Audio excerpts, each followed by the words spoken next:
Salam semuanya, perkenalkan saya Dita Cahyani. Saya dosen di Departemen Biologi, Fakultas Sains dan Matematika Universitas Diponegoro. Hari ini saya akan menjelaskan sedikit tentang R dan R Studio, yaitu sebuah bahasa pemrograman dan perangkat lunak untuk analisis statistika dan pembuatan grafik. Proses download dan instalasi serta data yang akan gunakan sudah kami siapkan dalam catatan yang menyertai video ini.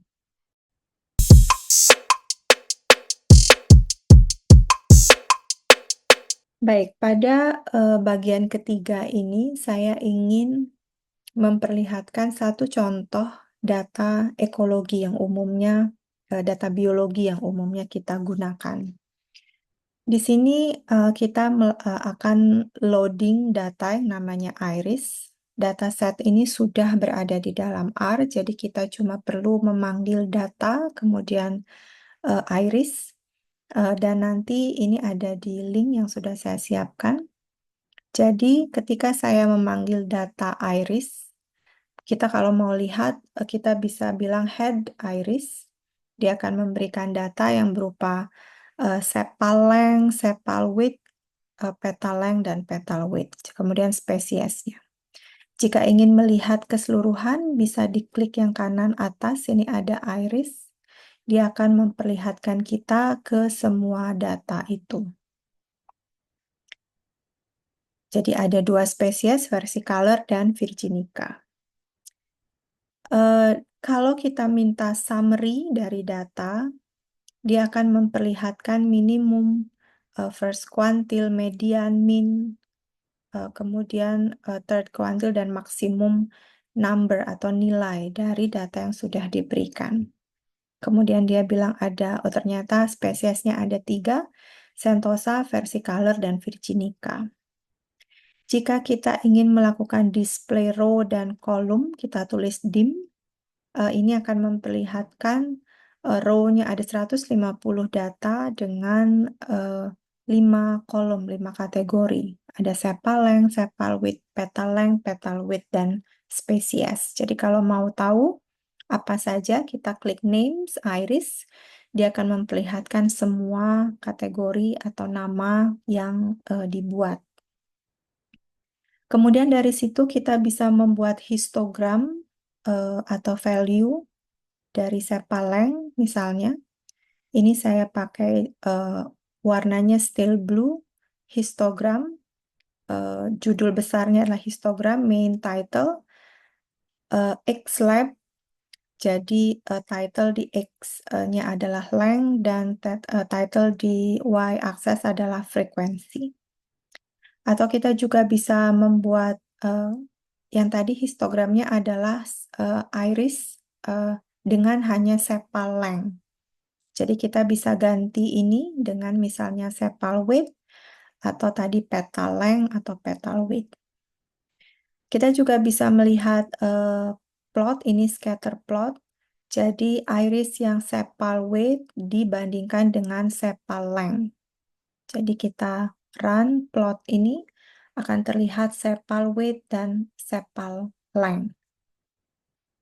Atau kita juga bisa melihat box plot, jadi kita mau melihat sepal width dengan spesies. Jadi kita bandingkan, kemudian kita call datanya, kita beri title, kita beri X-lab, kita beri nama di Y-axis, kemudian kita buatkan border, black border, jadi bentuknya akan seperti yang terlihat di kanan bawah dalam plot.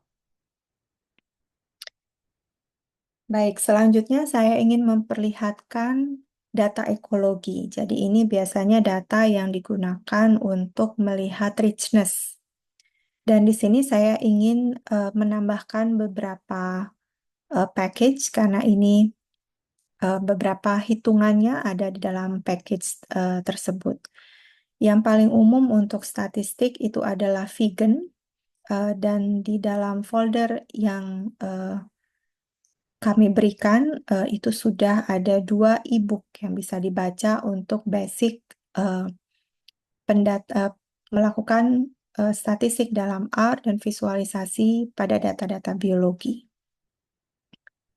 Jadi saya running player, grid, dan kemudian vegan.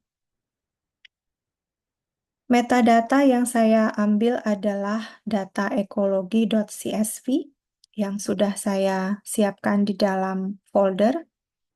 Kemudian saya head metadata, jadi isinya adalah site, kolom pertama site, kemudian setiap kolom mewakili spesies, ada 10 spesies yang terlihat di sini, dan di bawahnya ada jumlah individu per spesies per site.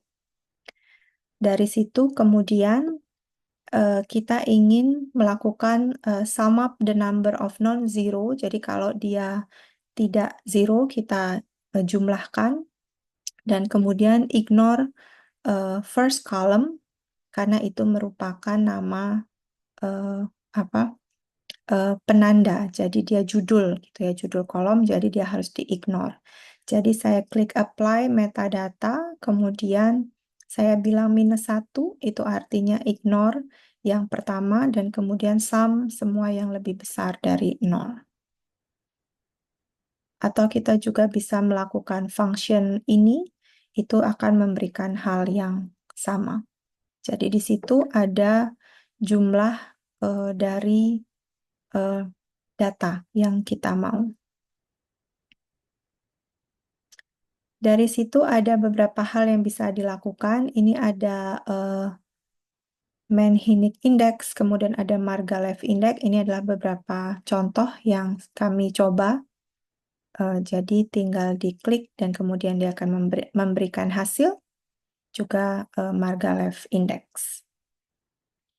Untuk Shannon, Simpson, Shannon, Pillow ini dalam vegan itu sudah ada rumusnya, jadi kita tinggal memanggil, jadi diversity, metadata, call yang tadi, data tadi, kemudian ignore kolom pertama, dan kemudian indeks yang kita mau adalah Shannon.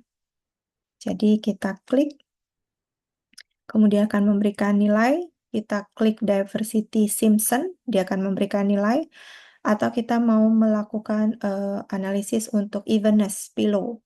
Jadi ini juga langsung memberikan nilai.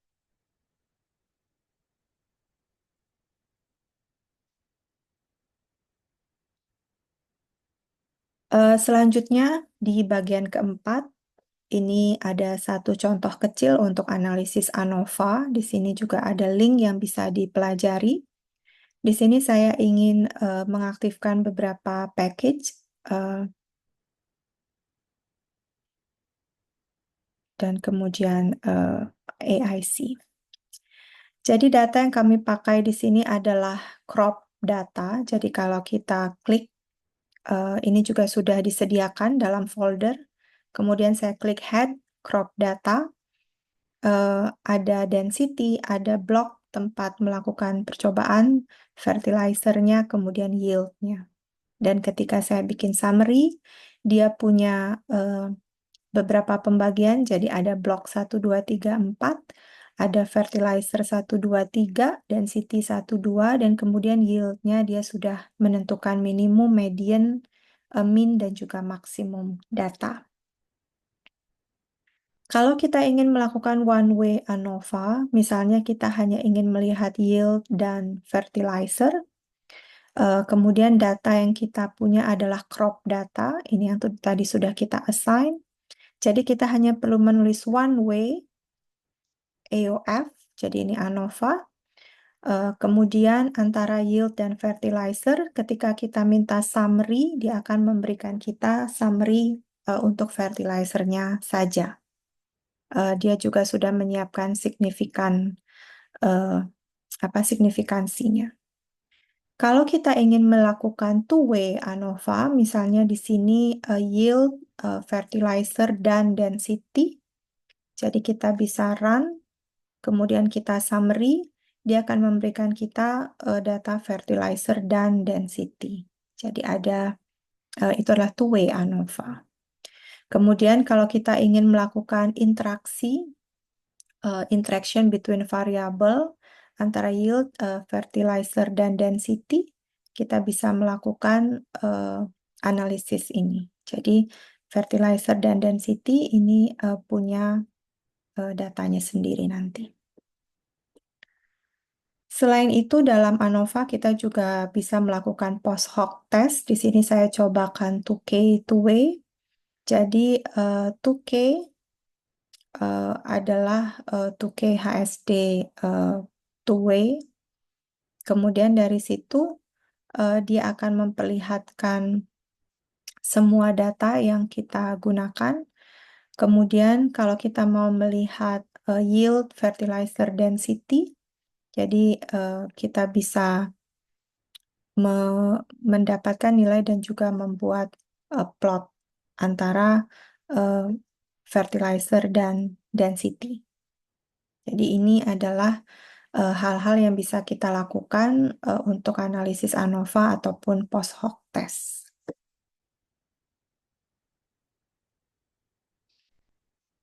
Baik, yang terakhir saya hanya ingin memperlihatkan satu contoh visualisasi data. Di sini data yang saya gunakan adalah air quality. Jadi airquality.csv sudah disediakan dalam folder. Kita buka metadata, kita baca CSV-nya dengan command read CSV. Kemudian metadata akan memperlihatkan semua hasil, tapi kalau mau sedikit kita hanya perlihatkan head metadata.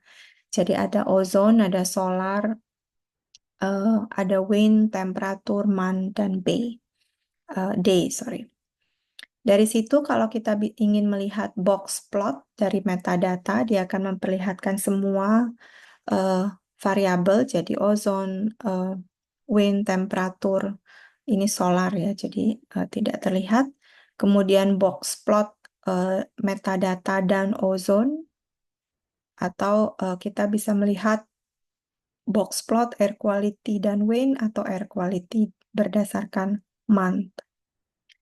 Selanjutnya, kalau kita ingin melihat dia terpisah, jadi kita bisa bikinkan box plot air quality wind dan air quality month dengan sudah dibuatkan title untuk main title atau X access title. Jadi akan terlihat seperti di kanan. Jadi dia lebih lebih simpel terlihat. Atau box plot dengan warna, kita juga bisa memberikan warna dan kemudian kita assign nama, misalnya bulan gitu ya. Mei, Juni, Juli, Agustus, September, kita juga bisa melakukan itu. Jadi ini adalah box plot yang sudah diberi warna. Saya juga menyediakan contoh nanti untuk beberapa yang bisa di-running sendiri, tapi secara umum itu adalah hal yang ingin saya sampaikan hari ini. Ada banyak source di internet untuk R, karena R adalah open source, jadi orang bisa membuat package sendiri, memperbaiki package, atau bahkan membuat formula atau rumusnya sendiri. Yang terakhir, jika kita sudah selesai, kita bisa save as saja, dan jika R di sini masih berwarna merah, artinya ada hal yang kita ubah dan belum kita save. Jika kita klik save, dia akan berwarna hitam, itu artinya data sudah tersave. Baik, sekian dulu dari saya. Mudah-mudahan bermanfaat. Terima kasih. Baik, sekian dulu dari